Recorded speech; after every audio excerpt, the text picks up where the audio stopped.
Hey beauties, welcome back to my channel. Today I'm going to be going over a few new products that I picked up from Colored Raine's Power collection. Of course, I picked up the new Power palette. And this is what it looks like right here, as well as one of the blush and highlighter duos. I have the shade Damage Control, this one, and then one liquid lipstick, which is the one that I am currently wearing in the shade Suspect. I'm going to go over all of the products that I picked up. I'm going to show you guys swatches, and then I will get into this eye look and demo the other products as well. After that, I will show you guys some comparisons. Going into the details, Colored Raine and Power TV have partnered together to bring you the ultimate Power collection. Shop an array of items and colors inspired by the hit show and create your own powerful looks. I will be the first to admit I don't watch a whole lot of TV. I don't think I have time for it between filming, editing, kids, and just everything I have going on. But so I haven't seen the show. But if you have, let me know down below what your thoughts are on it. This collection contains a lot of items. There is an eyeshadow palette. There's a magnetic palette. There's 4 different duos of blush and highlights. There is the lip gloss, 2 liquid lipsticks, 3 different matte lipsticks, and then 4 different glitter toppers for the lips. I decided to just pick up the 3 things, so I'm going to go over just each of those products, but if you decided that you wanted the whole bundle, it retails for $300. I'm going to start off with the information on the Colored Raine Power palette. First off, it has a nice kind of groupy feel to it, similar to NARS, and then the background is beautiful. It's a bunch of black roses. In case you guys don't know, I have 2 favorite flowers, one of which are roses, the other, my absolute favorite, are orchids. So this is really gorgeous to me. And then we have the gold lettering and then the gold on the side of the palette. It is cardboard packaging. You are getting a mirror on the inside, and these are the shades. It retails for $29 and is limited edition. For the swatches, we have Truth, a foil violet purple, Legacy, a duochrome topper white with pink and purple shift, Respect, a duochrome mauve that shifts periwinkle blue, Snitch, a matte merlot, Revenge, duochrome pink with gold shifts, Deception, matte mauve, Alibi, a foil eggplant with silver pearl, Betrayal, matte strawberry, and then lastly, Testify, matte eggplant. The blush and highlighter duo has the same type of packaging with the roses, the feel, and everything. You are again getting a mirror, and then these are the shades you get in Damage Control. The highlighter is a pale candlelit gold with multicolor pearl, and then the blush is described as a soft reddish burgundy. It retails for $25 and again is limited edition. So I don't keep saying that, the entire collection is limited edition. And the last thing that I got is this liquid lipstick in the shade Suspect. It retails for $17 and is described as a cool peachy nude. Now let's go ahead and get into this eye look. Smith 230 and the shade Deception. I am going to start directly into the crease. Back and forth windshield wiper motions.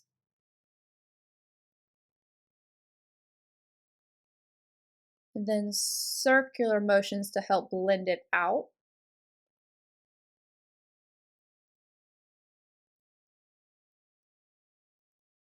I want to make sure I get it all the way on this outer corner as well as the inner corner and just start blending and working it upward.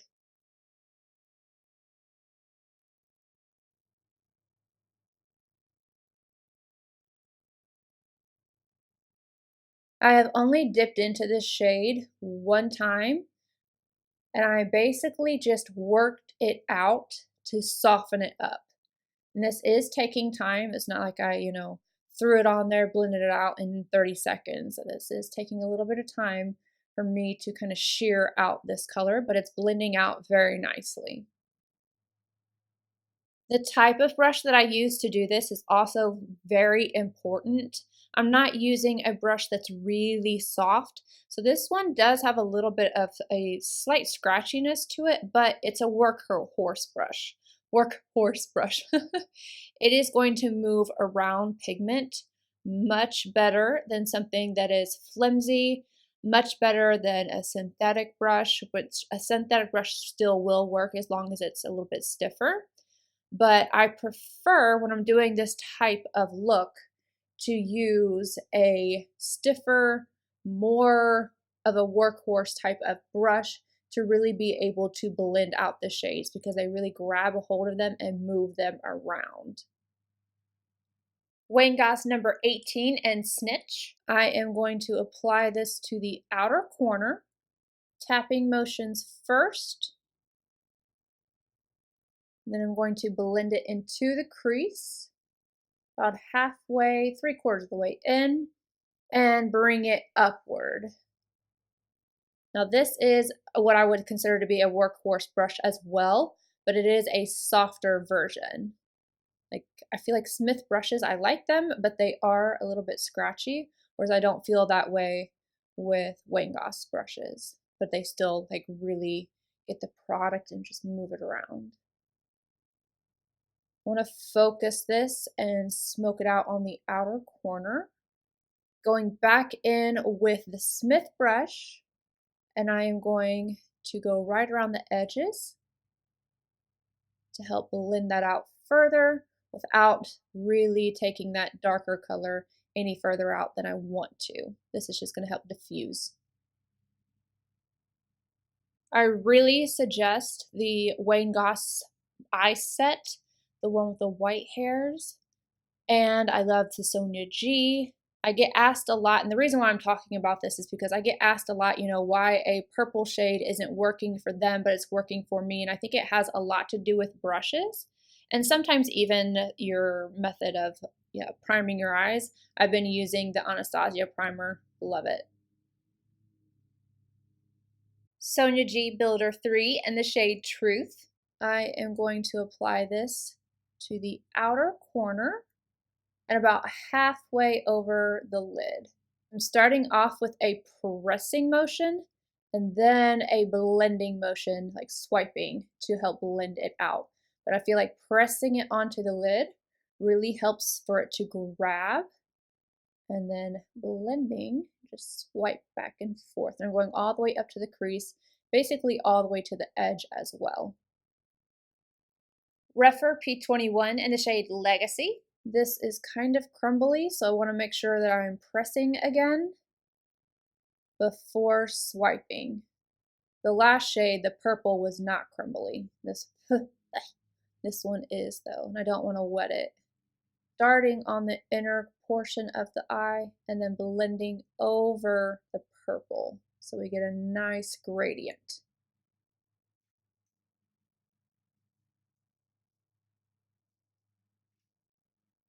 I get a lot of questions asking why I don't just wet the shadow. The biggest reason is that I want to be able to see what it looks like on its own and how it performs on its own. But then I also can find, like, especially with this type of shade, not really the purple because it was smoother than this, but with a more crumbly shade, if I wet it and apply it, it can make my lid look kind of crepey. It will be more intense for sure, but it will look kind of crepey, so I prefer this method. I'm picking up the Damage Control Duo, and I'm going to take the same brush that I was just using, the P21, and I'm going to grab the highlight shade, and that is what I'm going to use to highlight my brow arch. I'm going to bring it down because I want it to connect to the highlight whenever I apply it. And as always, I'm going to take my finger and kind of soften that up a little bit. Blend and soften. Sonia G Pencil Pro and the shade Betrayal. I am going to work this as close to the lash line as I can. Then after I get it applied there, I'm going to bring it down, slightly bring it down. I will be blending out the edges of this later on because I don't want it to be too intense. It's a really pretty color though. Same brush in the shade Respect. I am going to go right over top of the last shade.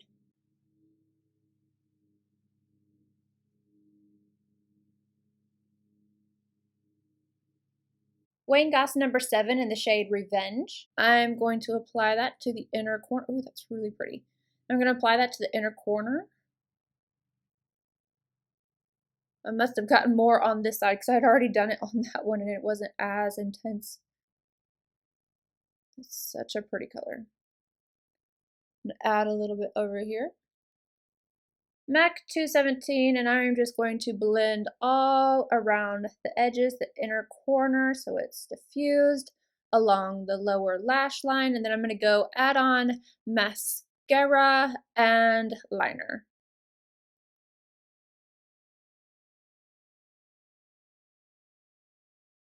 To finish off the look, I didn't do anything out of the norm. I just put Milk Boss Liner on the top inner rim and then just mascara. Now let's get into the demo of the Damage Control Duo. So first I went ahead and applied the blush with my Esum X52. I kind of like to stamp this in and then blend it out.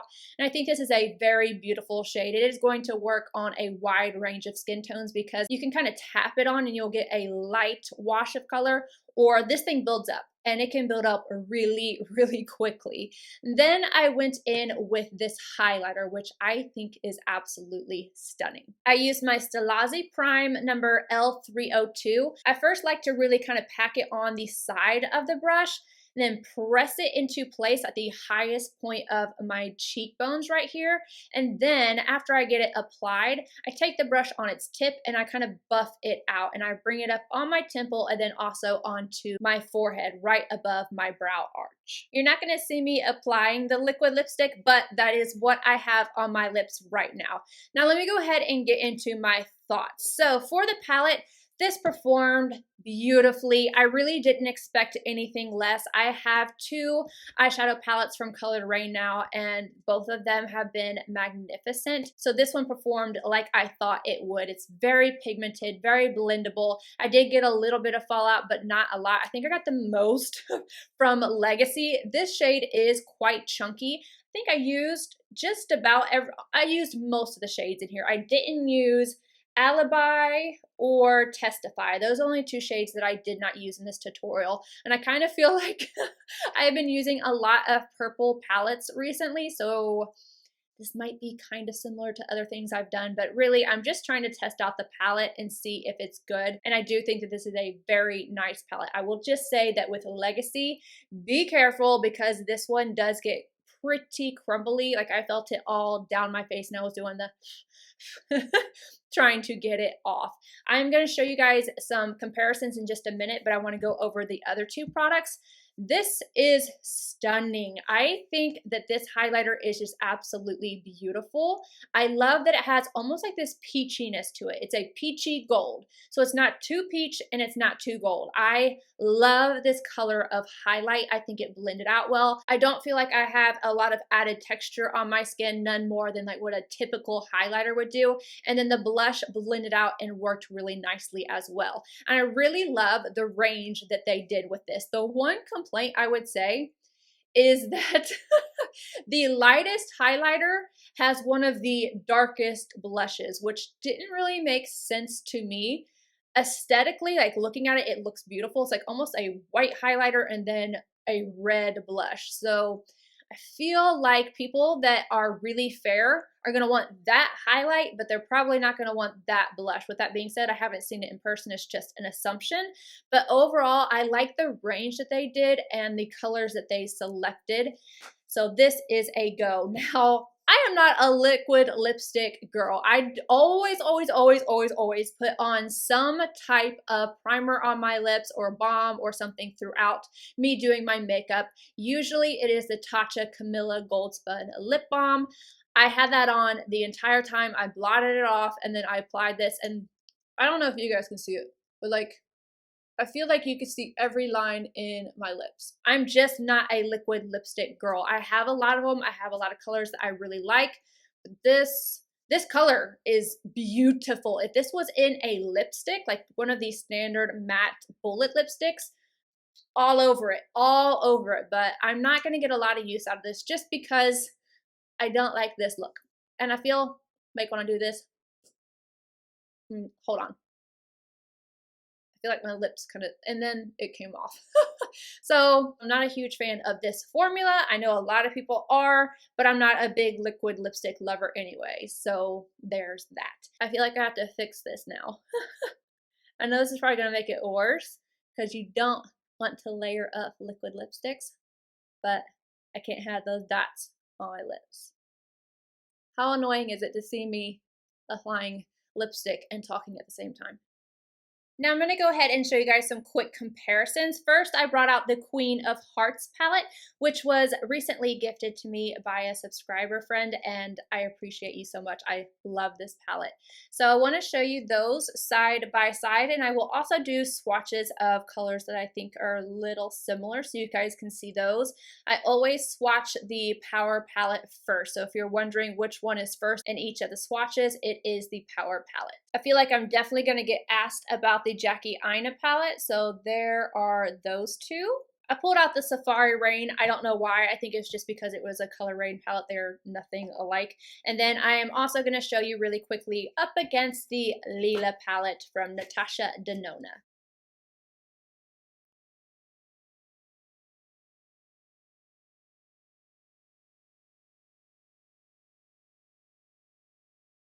All right, you guys, that is it. I hope you guys enjoyed this video. If you did, please give it a thumbs up, subscribe if you're not already, and I will see you in my next one. Bye, guys.